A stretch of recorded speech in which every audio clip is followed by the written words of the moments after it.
Fala pessoal, tudo bem com vocês? No vídeo de hoje a gente vai falar sobre as obrigações das entidades imunes e das isentas, tá bom? Então vamos falar um pouquinho sobre organizações religiosas, associações, ONGs e outros tipos de associações e quais são as suas obrigatoriedades, tanto as mensais como também as anuais, beleza? Primeiro passo a gente vai falar aqui as considerações do que se entende como imune e o que se entende como isenta, segundo a legislação e perante o regulamento do imposto de renda. Então, deixa eu pegar aqui o meu marca-texto. Vamos falar primeiro aqui das entidades imunes, que conforme o artigo 150 da Constituição Federal e o reconhecimento dos artigos 167 e seguintes do regulamento do imposto de renda, para que as entidades possam gozar da imunidade do imposto de renda, precisam atender os requisitos previstos em lei. São imunes do imposto de renda instituições de educação, instituições de assistência social, partidos políticos, inclusive fundações, entidades sindicais, templos de qualquer culto. Essas são as instituições que se entende como imunes, tá bom? As entidades, perdão, se entende como imunes. Agora a gente vai falar um pouco das entidades isentas, aquelas que segundo o regulamento do imposto de renda são isentas, previsto em lei, tá? As entidades isentas, vamos pegar aqui nosso marca-texto, para a gente falar um pouco sobre as isentas. Consideram-se isentas as instituições de caráter filantrópico, vamos marcar o texto, nosso marca-texto, recreativo, cultural, científico e as associações civis que prestam os serviços para os quais houverem sido instituídas e os coloquem à disposição do grupo de pessoas a que se destinam sem fins lucrativos. Então isso é as associações. A gente tem aqui templos religiosos, associação de bairro, associação comercial. Então esse tipo de associação sem fins lucrativos, elas estão isentas segundo o regulamento do imposto de renda. Aí deve se levar em consideração uma observação aqui, que ela é isenta do imposto de renda e da contribuição social, tá bom? A isenção aplica-se exclusivamente em relação ao imposto de renda da pessoa jurídica e à contribuição social sobre o lucro líquido. Porém, aqui que vem o pulo do gato, porém, isso aqui não é muito falado, não é total isenção de tudo. Se, por exemplo, a gente tem lá um presidente de uma associação e ele, com o dinheiro que ele arrecada dos associados, investimentos que ele recebe, patrocínio, de repente doação, e ele resolve fazer uma aplicação financeira ou fazer algum tipo de investimento financeiro e esse investimento gerar ganhos de capital, tá? Então, sobre o ganho do capital oferido, aí a gente pode entender aplicações financeiras, renda fixa, variável, não estão abrangidos pela legislação do imposto de renda, ou seja, vai ter que ser tributado. Então, se tiver algum ganho de capital, vai ser tributado. O que a isenção ela atende? Atende sobre as doações, sobre patrocínio, sobre essas situações de que o dízimo, por exemplo, um fiel vai na igreja dar o dízimo para a religião lá, para a igreja dele, esse valor ele é isento do imposto de renda. Agora vamos entender que o pastor pegou esse valor e aplicou numa instituição financeira e ele obteve lucro de capital. Sobre esse lucro, a parte que convém ali, o lucro, ela não está isenta ao imposto de renda nem também à contribuição. Tá bom? Vamos aqui falar um pouco das obrigações das imunes e das isentas. A gente já viu quais são as imunes e também quais são as isentas. Agora a gente vai ver quais são as obrigações que elas devem cumprir, tá bom? Vamos falar aqui primeiro da escrituração contábil digital, da ECD. É uma obrigação que deve ser cumprida por todas as pessoas jurídicas, inclusive as imunes e as isentas. A escrituração contábil fiscal, a ECF, que também deve ser cumprida pelas imunes e as isentas. A FD contribuições, mesma coisa. DCTF deve ser cumprida também. A DIRF, CFIP. A CFIP tem uma particularidade, tá? A gente está vivendo essa situação de transição pro e-social.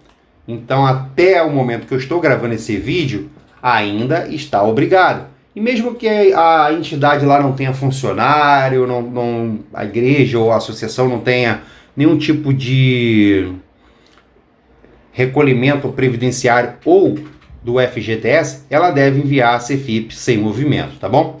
Então ela também precisa recolher o FGTS de seus funcionários, se tiver funcionário registrado, então é uma obrigação da entidade. Ela também deve recolher o INSS, também se ela tiver funcionários.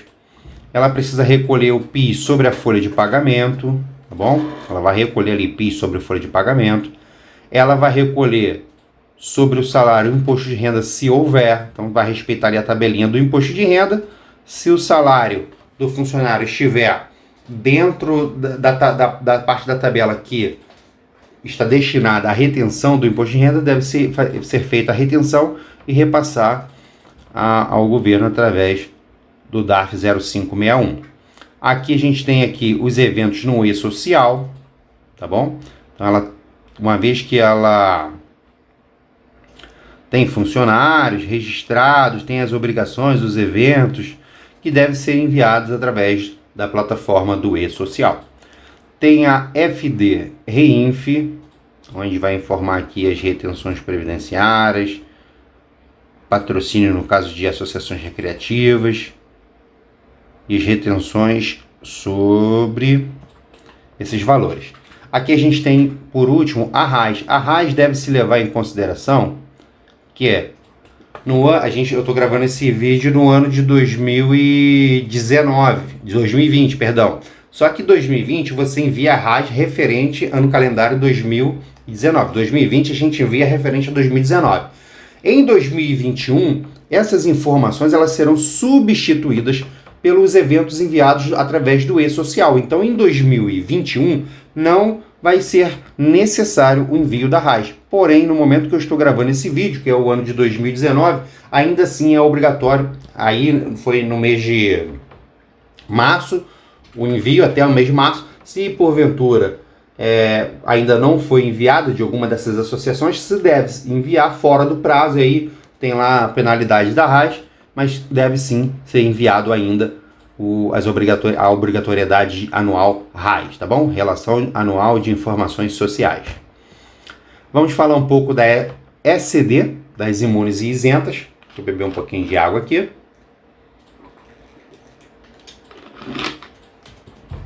ECD para as imunes e isentas. É obrigado a entregar a ECD? Sim, é obrigado a entregar a ECD.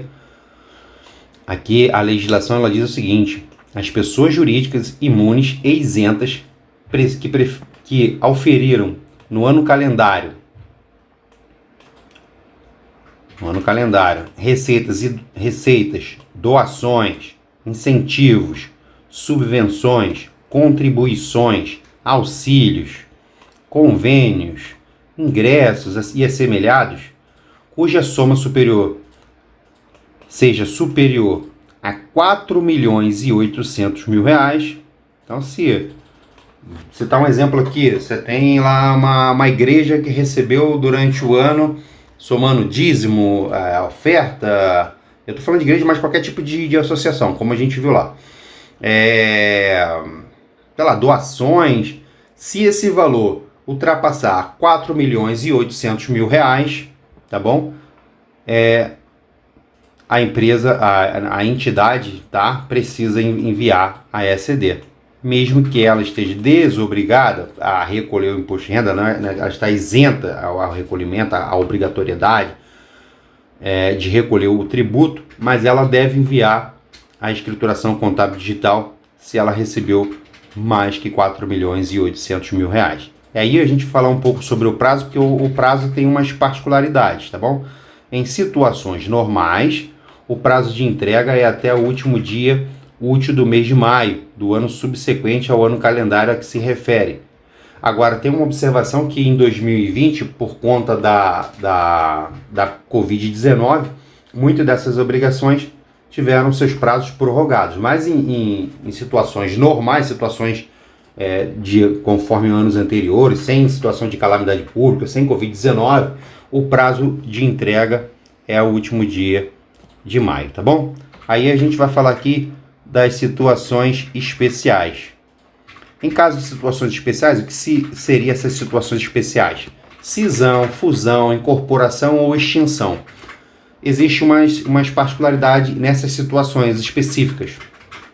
Por exemplo, se a gente está enviando a escrituração contábil referente ao... Eu vou pegar aqui para vocês, ó, se a cisão, incorporação ou extinção ocorrer de janeiro a abril, ou seja, o prazo para o envio é até maio, como já vimos em situações normais, de janeiro a maio. A data limite de entrega é o último dia do mês de maio do ano da escrituração. Agora, tem uma outra observação. Se a cisão, fusão, incorporação ou extinção ocorrer de maio em diante, ou seja, a gente teria até maio para enviar, mas aí eu enviei em maio, cumpri toda a obrigação, vamos entender que em julho a empresa resolve ser extinta, tá? A entidade resolve ser extinta. A igreja, a associação, enfim, resolve encerrar, vai fechar, vai fazer ali um encerramento do CNPJ, vai parar suas atividades. Nessa situação, se isso ocorrer de maio a dezembro, a data limite de entrega é o último dia útil do mês subsequente ao evento. Ou seja, se eu encerrar minhas atividades, encerrar meu CNPJ em junho, eu tenho até 30 de julho, aí eu não vou mais esperar o ano seguinte para enviar em maio. Eu já tenho 30 dias do mês subsequente ao fato gerador, que é a data do encerramento do CNPJ, para enviar. Em situações que a gente envia normais, você tem, né, o ano subsequente até o último dia de maio. Nessa situação, se a empresa, a entidade, encerrar suas atividades numa data posterior a maio, ela tem até os 30 dias do mês subsequente para efetuar o envio da ECD. Tá bom, pessoal? Vamos agora para uma próxima obrigatoriedade, que é a SF. São obrigadas ao preenchimento da SF todas as pessoas jurídicas, inclusive as imunes e isentas. Aí a gente tem aqui a situação do prazo de envio. Para situações normais, a data limite de entrega é o último dia de julho do ano subsequente ao ano calendário, a que se refere à escrituração. Então, em julho, você envia, a gente está em 2020, envia até o último dia de julho, referente ao ano calendário 2019. Aí é aquele mesmo pensamento. Em situações especiais, eu passei de julho e enviei referente ao ano anterior, ok. E em agosto eu resolvi encerrar. Bom, aí tem as particularidades. Cisão, fusão, incorporação ou extinção. Se a cisão, fusão, incorporação ou extinção ocorrer de janeiro a abril, a data limite de entrega continua sendo julho do ano da escrituração, tá? Risquei o negócio que voltou, deixa eu tentar voltar. Bom, vai ficar arriscado aqui, mas vocês vão entender. Então, se de janeiro a junho a gente resolver ali encerrar as atividades, de janeiro a julho, continua o prazo normal. Agora, se a cisão, fusão e incorporação ocorrer de maio a dezembro, a data limite é o último dia. Essa é a parte que eu queria grifar, eu risquei o contrário. O último dia útil do terceiro mês subsequente ao do evento. Então, a gente vai somar ali 3 meses, né? Se você considerar que se encerrou as atividades em agosto, então a gente vai contar o agosto, eu encerrei minha atividade. Então eu vou contar setembro, outubro, novembro. E aí a gente tem ali o último dia útil de novembro para entregar essa informação.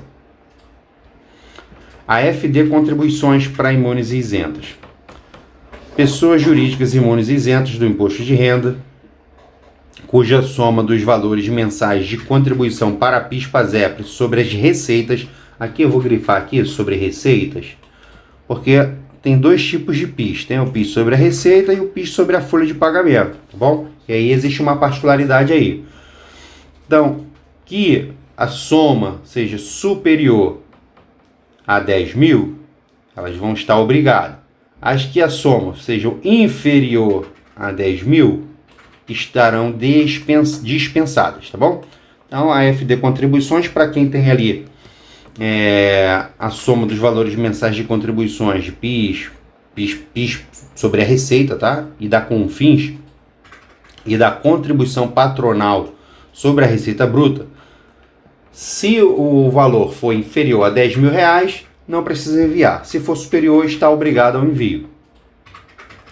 As empresas imunes isentas ficarão obrigadas à apresentação da AFD contribuições a partir do mês em que o limite de 10 mil for ultrapassado, permanecendo sujeita a essa obrigação em relação aos meses seguintes do ano calendário em curso. Importante ressaltar que não deve ser considerado o cálculo limite de 10 mil mensais, acima referido, nenhum valor referente a PIS sobre folha de pagamento. Como a gente tinha falado lá em cima, o PIS sobre folha de pagamento não deve ser levado em consideração para esse entendimento aqui. Ou seja, só deve ser considerado o limite de 10 mil mensais sobre a folha. Aí, deixa eu voltar aqui, a parte que estarão obrigados. Agora, vamos entender que de janeiro a abril você não estava obrigado. E aí, em maio, você ficou obrigado ao envio, tá? Você ultrapassou ali 10 mil reais e você ficou obrigado. A partir daí, você está obrigado, aos meses subsequentes, enviar a AFD contribuições, tá bom? Mesmo que nos meses subsequentes o valor seja inferior a 10 mil reais. Vamos falar aqui sobre a DCTF, imunes e isentas.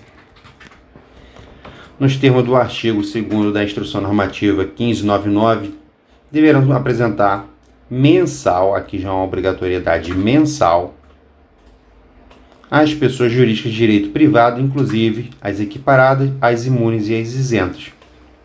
O prazo de entrega da DCTF é até o 15º dia útil do segundo mês subsequente ao mês de ocorrência dos fatos geradores, inclusive em caso de extinção, corporação, fusão e cisão.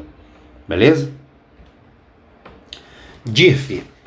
Estão obrigadas a apresentar à DIRF estabelecimento, matrizes de pessoas jurídicas de direito privado domiciliados no Brasil, inclusive as imunes e as isentas. O prazo para a entrega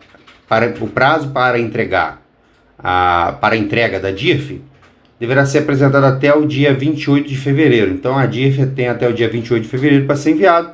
Situações especiais. No caso de extinção decorrente de liquidação, incorporação, fusão, cisão total ocorrida no ano calendário de 2020, a pessoa jurídica extinta deverá apresentar a DIRF relativa ao ano calendário de 2020 até o último dia útil do mês subsequente ao da ocorrência do evento, exceto quando o evento ocorrer no mês de janeiro, caso em que a DIRF poderá ser entregue até o último dia do mês seguinte, último dia útil do mês de março.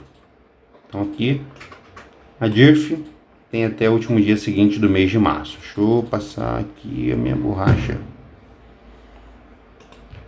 Beleza. A CEFIP. A CEFIP tem a sua particularidade porque ela é uma declaração que ela é gerada em conjunto com a guia de recolhimento da Previdência Social e também a guia de recolhimento do INSS. Uma vez que você tem funcionário, que a entidade ela tem funcionários, ela vai recolher tanto o FGTS como também a guia da Previdência Social, ela deve apresentar essa declaração mensal é a Cefip e GFIP. Tem um programa que você vai lá mensalmente, você tem até o dia 7 do mês subsequente ao fato gerador, ou seja, digamos que a gente esteja gravando referente ao mês de maio. Você tem até o dia 7 de junho para o envio dessa obrigação. E aí, junto com essa obrigação, dessa declaração, você vai enviar para a Receita Federal, para a Caixa Econômica e para a Previdência Social os dados de salário, data de admissão, nome do trabalhador. Isso vai ser destinado ali dentro desse valor de salário um percentual referente a 8% destinado ao FGTS e um percentual que vai conforme a tabela da Previdência Social e o salário do funcionário ser retido desse funcionário e vai ser repassado à Previdência. Lembrando que as entidades imunes isentas elas também devem recolher a parte patronal e parte de terceiros para a Previdência Social. E o prazo para o envio, como a gente já disse, é o 7º dia do mês subsequente ao fato gerador. A RAIS é o seguinte, referente ao ano calendário de 2019, com a obrigação de envio até 2020, as empresas estão obrigadas, inclusive as entidades imunes isentas. A partir de 2021, essas informações serão substituídas pelo envio dos eventos no e-social. E assim, não será mais obrigado o envio da RAIS. Tá bom, pessoal? FD-REINF, envio das retenções previdenciárias. A gente tem aqui também a FD-REINF.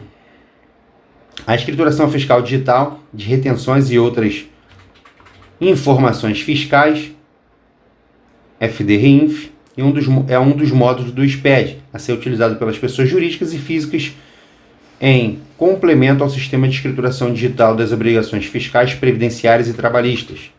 Faz parte do e-social. O objetivo será a escrituração de rendimentos pagos e retenções do imposto de renda, contribuição social do contribuinte, exceto aquelas relacionadas ao trabalho e informações sobre receitas brutas, para a apuração das contribuições previdenciárias. Substituirá, portanto, o módulo da FD Contribuições, que apura a contribuição previdenciária sobre a receita bruta. O prazo de envio deverá ser transmitido ao SPED mensalmente até o dia 15 do mês subsequente ao fato gerador, e esse envio é através da plataforma do ECAC. Você entra lá na plataforma da Central de Atendimento, Central Virtual de Atendimento da Receita Federal, o ECAC, né? E você, com um certificado digital, você vai ter acesso lá às declarações e lá você tem a opção de preencher as informações da FD-REINF. A gente vai falar um pouco sobre o e-social. Aqui o faseamento para as entidades imunes isentas é a tabela a partir do 10 de janeiro de 2019, passou a ser obrigado as entidades imunes isentas o envio das tabelas para o e-social.